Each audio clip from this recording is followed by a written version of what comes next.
All right, I'll try to keep it short and sweet for you, Doug. So, Cody Berman, I'm currently 24 years old. I was in corporate banking for a very short stint of my what you can call career. Actually, only 7 months. I quit that corporate banking job when I was 22 years old, and I've been doing side hustling and entrepreneurship ever since. Wow. I guess that's hopefully that's enough for you. We can dig into more of my stories as we go through the podcast.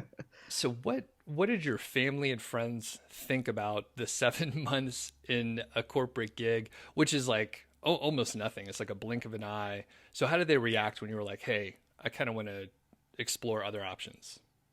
So, kind of a mixed bag. I got to give a huge shout out to my mom because she was super, super supportive. She's been in this kind of side hustle entrepreneurship space. And so she's like, go for it, Cody. Like, you're going to kill it.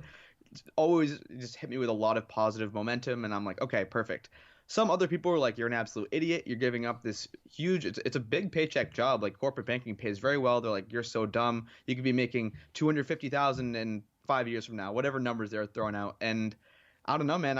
I went for it. I had a decent amount of support, so it wasn't just everybody telling me I was an idiot. It was some people telling me that you can do this, this is possible, and I jumped in head first. Awesome. And did you have like an entrepreneurial streak in the past, like as a young kid? Yeah, so I was definitely a bit entrepreneurial. I never really got into like some crazy Shark Tank adventure when I was like 12 years old or anything, but I did. My first foray into entrepreneurship was when I was 19. I co-founded a disc golf company. We actually manufactured the discs that people throw, and that was after I read the 4 Hour Work Week, and he talked about side hustling and not having to have your money connected with your time on a linear basis. And I was like, oh my God, like I have to go do this thing. And so yeah, my first foray was 19, and I've been on a side hustle grind ever since. Okay, interesting. Because I used to play disc golf all the time. I think I have like 20 discs, so I was like, oh, cool, we have that in common. Have you ever been to Bozeman, Montana, by chance? I have not, No. no. I used to live like a quarter mile from a pretty nice disc golf course, so I could go out, walk the dog basically every day, take a disc and just toss it around just for fun. So that's pretty cool. Like, what challenges did you experience, like trying to launch a, I don't even know how you source it or get it, come up with the designs and then marketing and all that stuff. So take your time. Like, what was that like? Yeah, great questions and questions I really wish that I knew the answers to back when I started. So we just started bootstrapping this thing. You can imagine two 19-year-old kids, both came from middle class homes. We didn't have a lot of money. We were really, really bootstrapping this thing. So we went out and tried to just DIY everything. So we literally emailed in total over 200 different companies for all the different processes that go into making a disc. So we hit up like 70 different prototyping companies because they're different from the companies that make the molds, who are different from the companies that actually produce the disc for you. So think 65 to 70 for each of those types of companies. We had this big spreadsheet, hitting them all up, and I mean, either A, they'd be so expensive that they were just completely unattainable for us, or B, they wouldn't give us the time of the day because we're these two 19-year-old kids trying to found this company. Definitely even some hurdles. So after we get all those kind of set up, like I'm sure you felt discs, and like if there's like a little dent or a blemish or anything, like you'd notice right away, and those wouldn't sell.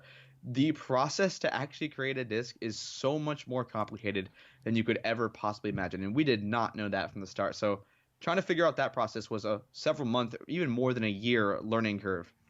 Wow. Yeah. And it is it's called Arsenal Discs. Is it still around? Are you guys like still dabbling with it?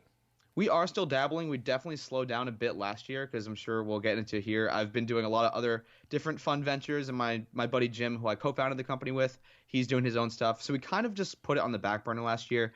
We didn't do as much as we would like to do, but a lot of the other things I was doing at a much higher ROI. So it's still in existence. People still buy discs from us. It's just not like my main revenue driver. Okay. And it was spawned from the 4 Hour Work Week, which my audience is very familiar with. I didn't read it for a while. I think it was maybe like 7 years after it came out. But did you try to follow the model like pretty closely?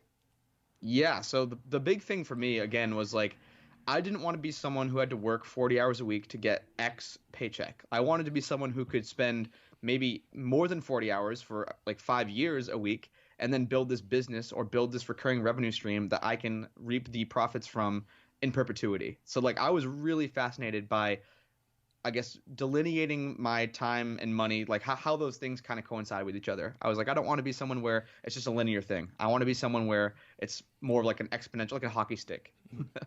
Yeah. All right. And so one interesting thing, right? So we're shifting gears a little bit, and I realize this because I'm into affiliate marketing and side hustles, and that's what a lot of the audience is all about.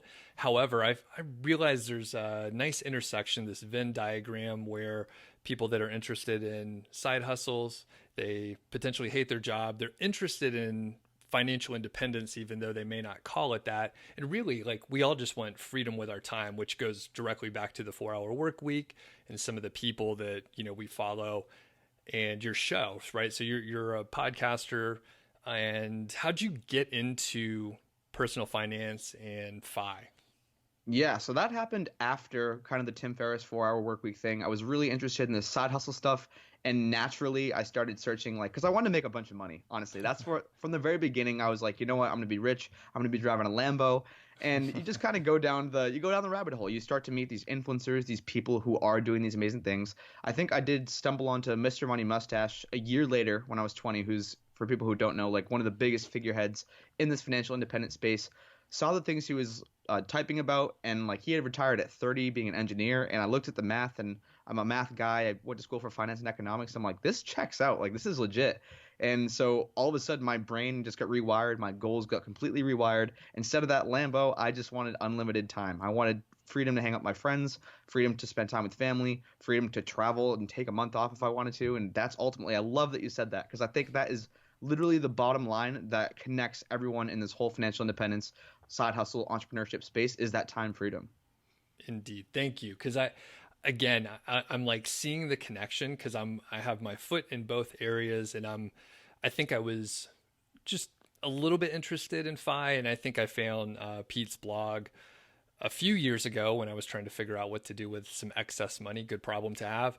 And then, yeah, it's just the common thread, freedom with time. And yeah, it's very interesting. So you mentioned travel, and we do tangents here.